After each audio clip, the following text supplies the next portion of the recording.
What's up, everybody? It's Jeffrey Lyles, welcoming you to another edition of Lyles Figure Files. Hope y'all had an awesome Labor Day weekend. Mine was great. Got to hang out with family and friends, eat a lot of barbecue, grilled food. So that's awesome as usual. But now you know we're on to that big week for Hasbro wrapping up the Star Wars HasLab with a Ghost. And if all signs are pointing correctly, we're going to get the big, pun intended, reveal of the Marvel Legends HasLab this Friday. So you know I cannot wait because you know who I'm thinking we're going to see as the Marvel Legends HasLab reveal. But first, let's take a look at where things stand with the Star Wars HasLab The Ghost. Now, this was something that got funded so ridiculously quick. Everyone was so excited about it. And it took Hasbro no time to get the required 8,000 backers for this. This thing is really impressive. It's so cool. And I think this was definitely a HasLab worthy of the whole $500 price point. But I think Hasbro got a little bit greedy with this because instead of going, hey, we're going to put 2 or 3 members of the Spectre crew as just part of the base offering, because this is a $500 ship. So we get Hera, we get the half part or half bit of Chopper. So it's not really the full figure of Chopper. He's going to get sold separately if all the tiers get funded. And it was kind of wild because it looked like for a very long time this was going to get really slow, dragged down in terms of getting funded. I think some of it was because they needed 11,000 backers to get to Ezra, then another 14,000 to get to Kanan, then 17,000 to get to Zeb. So that's 9,000 backers to get the fully tiered crew, even after he got that 8,000 backers required. So for people who backed it early on, like that first week, it was like, come on, we need 9,000 more to get the complete crew. And this is not one of those HasLabs where it's like anything extra is fine. If you're backing to get one member of the team, you're going to want to get Zeb. You're going to want to get Kanan. You're going to want Ezra, Sabine, a full figure Chopper. So it's just like, I don't know, it was looking kind of dicey for a really long time where it's just like, it looks like all we're going to have is Hera, half a Chopper, and Ezra, maybe. But now the Star Wars fans are rallying. They're making their move. And as you can see, the Ghost now is at 13,556 backers. Of the required 14,000 to get to Kanan, that's only 444 with 2 days, 2 hours, and 50 minutes to go. Chances are really high that we're going to see Kanan at this point. I feel like 444 in 2 days is really easy. But with this momentum, with this surge we've seen with Kanan, I'm kind of thinking we're going to see Zeb get funded too, because he's going to be really close. Let's say this time, maybe tomorrow, like, it's 9:17 when I'm recording this. So probably in another 24 hours, we're going to see this HasLab really bucking up against 15, 16,000. And then with another day, I really see Zeb as a possibility. But I'm kind of wondering if the reason why it's taken so long is just because of how many HasLabs Hasbro has in the works. This followed on the heels of that amazing Dragonfly, and then to go from that one to the Ghost is really like, that's a lot of money you guys are asking for, not to mention other companies, crowdfunding projects, which Hasbro doesn't care about. But for collectors who are collecting multiple lines, that's definitely something to consider, especially since they don't announce what these HasLabs are in advance. And I know the Marvel Legends team has done everything but say, hey, this is what's coming up. We're going to give you a Giant Man. And I feel like the Star Wars team was like, hey, a Ghost is coming. And the Joe team was, we're telling you all we can that a Dragonfly is coming, but please pay attention. This is what's coming. I just wish they would tell us straight up, because that way, I think a lot of us would budget our money a little bit differently from one crowdfunding period to the next. It's like, okay, I know I'm getting the Ghost, I know I'm getting the Dragonfly, and I know I want to get Giant Man. So I just wish they could announce what these projects were and show it to us later. And that way it's like, cool, I know what's coming up for October's HasLab. I just want to figure out if I really want this Giant Man, if I want the Ghost, if I want the Dragonfly in advance. That way I can schedule my money a little bit better, or just hold off on some pre-orders for some regular figures so I can then just use that pre-order money for all these HasLabs through the course of the year. So anyway, it looks like the Ghost is going to get funded, fully funded. if I'm being optimistic, for sure we're going to get Kanan and Ezra now to go along with Hera and half a Chopper. But I really think they're going to try to push it, maybe even extend it a day or two just so they can get Zeb funded, because it does not make any sense to have Hera, half a Chopper, Kanan, Ezra, and then missing Zeb. Because it said, oh, we'll give you the privilege to get Sabine and Chopper in full if we get all the tiers funded. I think that's the bogus way to go. I think they really just need to go, we're going to do Sabine, we're going to do Chopper. Maybe they do Zeb in a different color outfit or something, just so we can get him if for some reason this whole crowdfunding project doesn't get completed. But I think with the momentum we've seen over the last few days, over this Labor Day holiday weekend, I think Zeb's going to get funded. I may have to do a separate video just to take a look at that. But, I'm not here just to talk about the Ghost and all that fun HasLab stuff. I want to talk about the Marvel Legends one. And like I said, I really think they have been teasing this all along, from Dwight's personal Instagram, all the subtle teases they've been trying to tell us, like, hey, just pay attention. This is the HasLab that's coming out. So we got this reveal on Instagram a couple days ago. After a Pulse fan stream, Marvel Legends series, September 8th, 11 a.m. Eastern Time. Mark your calendars, set your alarms on your phones, get ready. And then finally, one last big clue. It's been a while since our last Marvel Legends fan stream, so we're making this an all caps big one just for you. So seriously, if you're not reading the tea leaves here, it has to be a big Giant HasLab. So now let's move on. They've been doing these subtle teases over the last few days, and these are really cool, showing off some of these beyond Earth's mightiest characters and the really definitive versions of some of these Avengers characters. I don't know if we've got a better Iron Man in the tank. Ditto for Hawkeye. I think maybe that 80th Hulk is just a little bit better, but that's really a matter of preference. This Black Widow in the running for one of the best figures of 2023 on the Marvel Legends side. This Captain America from the 20th anniversary Marvel Legends line for sure. And this 80th anniversary Thor is just a ridiculous winner. He's not getting defeated. It's a great figure.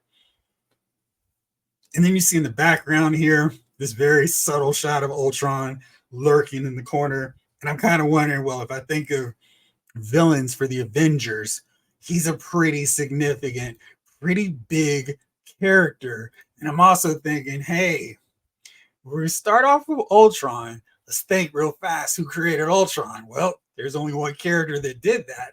That's Hank Pym. So then we go on to the next teaser. And this is just an all-out villain blitz. So here's some of the characters shown off. Here's MODOK. Here's Crimson Dynamo.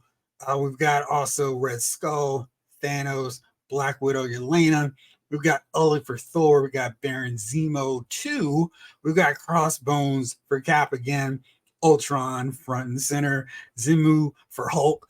Baron Von Strucker, another Cap enemy. Moonstone, part of the Thunderbolts, a long-time Avengers enemy. Then we've got Abomination, and then we've got Loki, who, of course, is vital to the history of the Avengers because he's the villain that got everything rolling. It was his machinations that got Ant-Man, the Wasp, Hulk, Iron Man, and Thor together to form a team. But I don't think it's a coincidence that Ultron is front and center. I did notice there's no Kang. He's another one I would consider in the top 5 of all-time big Avenger villains. But I want to keep my conspiracy theory going in terms of why it's got to be Giant Man for this big HasLab from Marvel Legends. All right, let's take a look here. So we've got the arch enemy of several Avengers. We've got for sure Abomination. You could argue leaders up there as well for Hulk's big villain, but Thor for sure is Loki. And then we've got all of Cap's major villains, Baron Von Strucker, Baron Zemo, Helmet Zero Part 2. We've got Red Skull. For Iron Man, we've got Crimson Dynamo. Definitely can be considered in that one. We've got Taskmaster back here lurking in the shadows as well. For Black Widow, certainly consider Yelena her mirror villain. Thanos works for everybody. MODOK's another Iron Man villain. Moonstone is also pretty key because she was part of that Masters of Evil squad with Egghead and Scorpion and Shocker, who worked to collaborate to frame Hank Pym and make him decide I can't be a hero anymore after he got suspended, expelled from the Avengers for his breakdown. So she's part of that team. So maybe there's a subtle thing. Maybe I'm reading too much into it, but I don't necessarily think that's an accident that she's here right in the middle of this image. And of course, there's Ultron. And yes, he had a new figure, whatever. But Ultron being right in the middle, I kind of think is the real big clue here. Not that it's like some mystery to decipher, but I just think that's something that's kind of like a yeah, it's got to be him. So then we see a wider shot of more villains, multiple Ultrons, the unfortunate negative legacy of Hank Pym. So lots of Ultrons running around here. There's 1, 2, 3, 4, 5, 6, 7. Make sure I counted that right. 3, 4, 5, 6, 7, 8. Eight's an interesting number. So let's see. We've got these Avengers. This is 1, 2, 3, 4, 5, 6. And then if I put 2 more in there, I would have enough Avengers to fight these Ultron, these eight Ultron. Now, I'm thinking, well, if I'm looking at this group of Avengers, it kind of makes me think, hey, what's up? What's important? What is the big clue here? Again, I'm just having a little fun with it because I mean it's not rocket science here. But we've got the original Avengers, we've got Hulk, we've got Thor, we've got Iron Man, and then later edition founding member Captain America. Now you can take a look at this image and go, well, clearly this is just the MCU Avengers, or you could say, well, maybe this is also the Earth's Mightiest Heroes Avengers. But let's take a look here at issue 2 of Avengers. We get Giant Man. He shows up right in the second issue. We've got Iron Man in his gold armor. Then we've got Thor, no real change. But here's Wasp. Here's Giant Man. So maybe there's a clue, a hint of some potential tiers here. So we've got Giant Man. He's going to be the main attraction for sure. But we've got Iron Man. We got that Mark 1 attire for him. So I'm thinking, yeah, we can get for sure this version of him. That would make sense and that would work no problem. What about we just repaint that Mark 1, throw a little skirt in, make him another tier? That's a simple, really easy one. Maybe a little bit too easy for Hasbro to do for this one, but certainly a possibility. Then we could do Hulk, brute original form Hulk, as he appears in the pages of Avengers. Maybe he's another tier and he's kind of build a figure size. So maybe they could get away with doing him. And then Wasp could be the third or maybe the first one in this sense, because that way you don't annoy people if we don't get the third and fourth tier characters done. But there you go. There's another way that they could pull that off. Of course, that wouldn't necessarily be the best way to do it, but certainly a way that Hasbro could pull that off and make it make sense. So here we've got another shot of the original Avengers. We got Thor. We got Captain America front and center. Iron Man and yet another iteration of his armor. Giant Man coming smoothly. And Wasp. Wasp, of course, has so many different looks, so many different outfits and costumes. Maybe you just include this small mini version of Wasp as the original one with Giant Man. Who knows which way they could potentially go with Wasp and a HasLab here. But let's take a look at this very important bit of wording and phrasing. And I know this is also part of the Avengers catchphrase, but only a team of Earth's mightiest heroes could defend the city from this ambush of villains. And then our guy, Pensive Melancholy, please redo Taskmaster. I'm down with that too. And Gianfranco, I messed up Gian's name. The MCU roster is so boring. That's the 60th anniversary of the OG Avengers, where Ant-Man and the Wasp. So this is part 3. But then, Earth's Mightiest Heroes. What's that all about? Of course, it's about Earth's Mightiest Heroes, this awesome Avengers show. And I always say this was such a great comic book series because they really took so many cues from the comic books. It was like a revelatory approach. Hey, let's just use comic book stories for our comic book cartoon series. And it was so great, so good. And they didn't shortchange anything. The original Avengers were the original Avengers. And they mix and mash all the villains they fought, but it was so true to the comic. It was really great. And as you can see from the shot here, we've got Thor, we've got Iron Man, we've got Wasp, and then we've got Giant Man in his normal size appearance. And of course, that could be another tier. Giant Man, regular height, maybe Wasp in this black and yellow attire. Maybe give her head sculpt where she's got these big antennas, the hair on either side, and then a separate one where she's got the cone head rocking from her earlier looks. But I really think this is another clue. And that team on Earth's Mightiest Heroes was very true to the original comic book lineup, and it incorporated the MCU because we had Black Widow eventually join, but Hawkeye was a member of the team really early on. So that kind of fits in with that image that we saw earlier. So it's like, okay, maybe this is what makes sense. And this is how you throw all these characters in. Of course, anytime you get us a new Wasp figure, that works out really well for us because you can never have too many Wasp figures because she's got a million costumes. So that works just fine. And this is like the core membership of Earth's Mightiest Heroes. And if you know the only one missing here is Black Widow, you just swap out Black Panther with her and you got that lineup. So here's Wasp, here's Ant-Man / Giant Man one more time. I think this is more of a clue that this is the team we're going to get. So we've got them again, Giant Man standing tall, no pun intended, in the Avengers, Earth's Mightiest Heroes, showing up, getting ready to fight characters that they fought throughout this show. Loki, of course, Ultron, no Thanos, they saved him for that terrible follow-up show, but Oleg was on here as well, so lots of villains from that era. So it's kind of like, well, maybe we could see some more of these characters. Baron von Strucker for sure is in there. Abomination, Baron von Zemo was there as well. And Crimson Dynamo also showed up. Red Skull, MODOK was in there. So lots of characters from Earth's Mightiest Heroes. And I'm thinking, what is the one sticking point here with this whole HasLab? What could cause some problems? This is the third one in a really rapid amount of time. We've got that Dragonfly funded. We got the Ghost funded. Will it get all its tiers? That's the only real question mark. But what is the key to success for this Giant Man HasLab? And I was thinking, clearly, it's got to be all about the price. I mean, let's take a look at some of these HasLabs that they've already done and successfully funded. So we got the His Tank, and that His Tank was not cheap. It wasn't something where it's like, oh man, this is a really easy blow. Sorry. Here we go.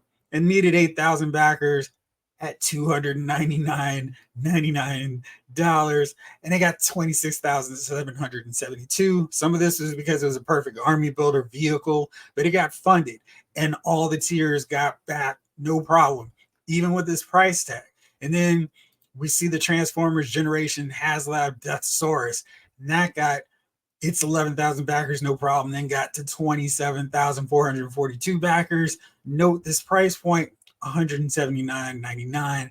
That's really smart, really good because, hey, it doesn't need to be super expensive. And I think between these two, we get a good range of what's an acceptable price for HasLab, $300 and then $180. So that's not a problem. That's really good. Then we look at the Dragonfly for this year. It needed 10,000, got to 24,764. No problem there either. And it was 275. So that shows like, okay, people are willing to pay a good amount for these different HasLabs. Let's take a look at some of these other ones, more recent ones that did and did not get funded. Let's take a look at the Razor Crest. That one got funded, no problem, with 28,111. Looks like we don't even put the price tag, much like Bruno. We don't talk about the price tag. The Sky Striker, it got funded, no problem as well. They're not being very fun and cooperative with me on these prices. But of course, we know about these three failures. They really kind of hurt the brand in terms of what they're going to do with these HasLabs. So we got Reva's lightsaber, and it just did not get any kind of funding. Nobody really wanted this thing. It just would not fund whatsoever. And no price tag again for this. The Engine of Vengeance, of course, we all know was $350. It did not fund. It needed 9,000. Didn't even get the base initial funding. It stalled out at 5,060. But I think 350 is way too much for a Marvel Legends HasLab. Kind of shows you what the market is and what collectors are willing to buy on this. No price for the HeroScape one either. But I think this gives us a nice gauge in terms of what collectors are going to pay for it. So Giant Man is a really basic plain buck figure. He doesn't need a lot of bells and whistles, not a lot of sculpting needed to make him a $350 figure. So I think we can cross that down, no issues there. And I think if they just want to go with small figures like 6-inch, maybe a basic Hulk, I don't think those tiers need to be that expensive. I mean, we've got Hulk molds, just need a smaller one for that one. Probably use the Caliban mold. I think that would be really good for him. Just sculpt some pants. And then we've got a smaller scale Hulk that would fit in alongside Thor, alongside Iron Man. You could repaint him in gold, and that would be no problem. If you just wanted to go that absolute basic route, make Wasp the first tier figure, Iron Man in gold, and then Hulk in his basic smaller size with the big, thick green brow. And you're covered in terms of all the essential original Avengers. I mean, that Thor does not need to be replaced. So we've got him, we get Giant Man, we get Wasp, then we got the original Avengers and the Beyond Earth's Mightiest right there.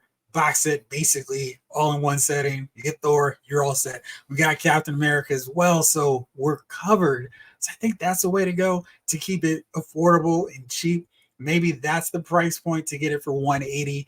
I think that would be really good. Again, Giant Man doesn't need to be 20 inches. He doesn't need to be anywhere close to the Sentinel height or Galactus height. We just need him around 14, 18 inches. That way he's towering over our normal regular 12-inch scale Build-A-Figures and still would be looking up to Galactus and the Sentinel. That's what you really want from him as a HasLab, especially since he doesn't need as much sculpting as those other ones do.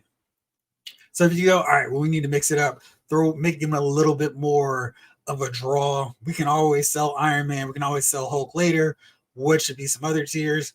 Again, stick with Wasp as a tier 1 figure. She has multiple looks. Maybe go with her Secret Wars look, original Avengers look, whichever way. And then each figure, each additional tier can come with a mini Wasp, and that way it works because, you know, you can always have multiple smaller figures, smaller versions of Wasp to add to your collection. No problem. Maybe mix it up with different colors, just different combinations of her. So we got a mini army of Wasp. So we got her. Let's do hers, our tier number 1. And tier 2, go for it. Just make Yellow Jacket. But let's go the Hasbro route. That way they can double dip, get people who are upset because he's behind a paywall. Make him gold, make him yellow, and then eventually you can release a solo standalone reveal in that other color scheme you don't go with. So say the Yellow Jacket in this HasLab is gold, then you release him solo standalone in yellow. So we got him, got those two. And what are some other characters? Moonstone would be a good one because, like I said earlier, she's really involved with the Avengers. She's a problem throughout their tenure, but she has some real ties to Hank Pym, and she's involved in a really major, pivotal Hank Pym storyline. She also completes several iterations of the Masters of Evil, including Egghead's group, where he led and basically set up the downfall of Hank Pym. So I think that would be a nice full circle tier figure for that as well. And then maybe you just throw in some randomness like a Jarvis, a Crimson Cow. We've got it all covered. A little bit more sculpting, so that way maybe if they wanted, you could move it up to 200. I don't think this HasLab needs to be more than $200 though. I think maybe if they have to go super desperate and go, okay, he needs to be 225, maybe, but I feel like this figure does not need to be 250. He doesn't need to be 275 unless they go this route. And I always felt that this is another route direction they could take this to justify a higher price point. Price point. There we go. So we have our basic 18-inch Giant Man.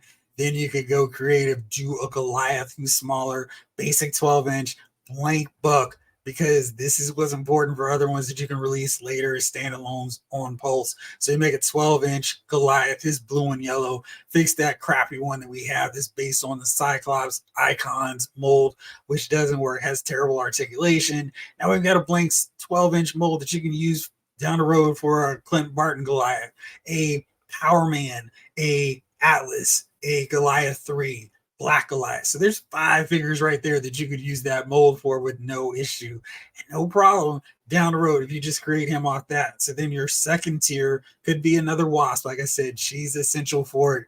Then, you know, Jarvis, gold Iron Man, because I mean, you need him. And maybe again, like what I was saying with Yellow Jacket, you do gold, you do yellow for the standard retail version, you're covered on that front. But I think that's a way that you can go, all right, this figure is 250, and people go, a little bit more than I wanted, but okay. So that's my thoughts. That's my suggestions, hopes for this HasLab. we'll see as we continue on through the week. Looking forward to seeing and exploring more clues with these images as they continue to roll out during the course of this week and seeing what happens over the next 2 days with this Ghost HasLab. And hopefully the quest to get Zeb, because I know we're going to get Kanan now. I'm really happy. So for all you backers of the Ghost, things are looking up. All right, I'm definitely going to be back here throughout the week, updating everything. And for sure, I'm going to be doing a reaction video to that HasLab reveal pretty much the second the Hasbro live stream wraps. And I put my pre-order in. Anyway, thank you so much as always for watching. This episode of Loud's Figure Files has been filed.